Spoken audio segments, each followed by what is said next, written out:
اعوذ باللہ من الشیطان الرجیم بسم اللہ الرحمن الرحیم السلام علیکم ورحمۃ اللہ وبرکاتہ۔ پیارے ناظرین، کیسے ہیں آپ سب؟ امید کرتی ہوں سب خیریت سے ہوں گے۔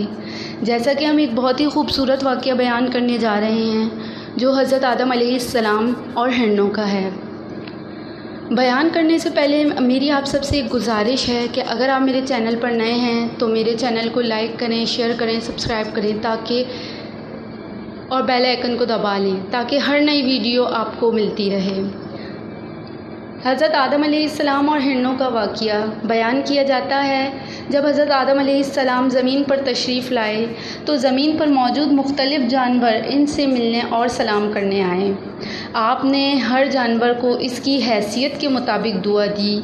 جب ہرنوں کا ایک گروہ حضرت آدم علیہ السلام کے پاس آیا تو آپ نے شفقت سے ان کی پیٹھ پر ہاتھ پھیرا اور ان کے لیے دعا کی۔ اس دعا کے نتیجے میں اللہ تعالیٰ نے ہرنوں کو نافع مشک ایک خوشبو عطا کی۔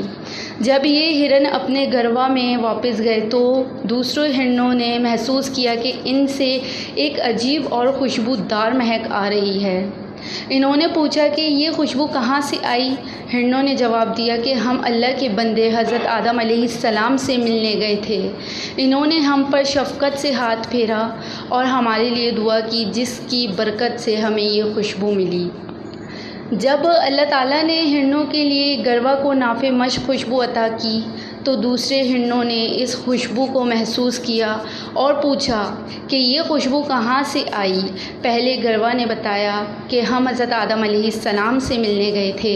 انہوں نے ہماری پیٹھ پر شفقت سے ہاتھ پھیرا اور ہمارے لیے دعا کی جس کی وجہ سے یہ ہمیں خوشبو ملی۔ یہ سن کر دوسرے ہرنوں نے بھی سوچا کہ ہم بھی حضرت آدم علیہ السلام کے پاس جائیں گے تاکہ ہمیں بھی یہ خوشبو ملے۔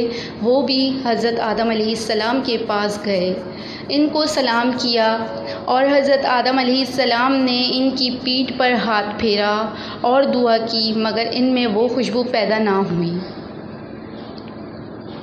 واپس آ کر انہوں نے پہلے گروہ سے شکایت کی کہ ہم نے بھی حضرت آدم علیہ السلام کی زیارت کی مگر ہمیں وہ خوشبو نہیں ملی۔ اس پر پہلے گروہ نے جواب دیا کہ ہماری اور تمہاری نیت میں فرق تھا۔ ہم خالص نیت کے ساتھ حضرت آدم علیہ السلام کی زیارت کو گئے تھے جبکہ تم صرف اور صرف خوشبو کے لیے گئے تھے، اس لیے تمہیں یہ نعمت نہیں ملی۔ نتیجہ یہ ہے کہ جو بھی اپنے اعمال کو خالص نیت کے ساتھ اللہ کے لیے انجام دے گا، اس عمل کی برکت سے اس کے اور اس کی نسلوں کے لیے قائم رہے گی۔ سبحان اللہ، کتنا پیارا واقعہ ہے۔ جیسا کہ ہم نے ایک بہت ہی پیارا خوبصورت سا واقعہ بیان کیا ہے، بہترین صدقہ اس وقت یہ ہے کہ آپ اس ویڈیو کو صدقے کی نیت سے آگے دوسروں تک پہنچا دیں۔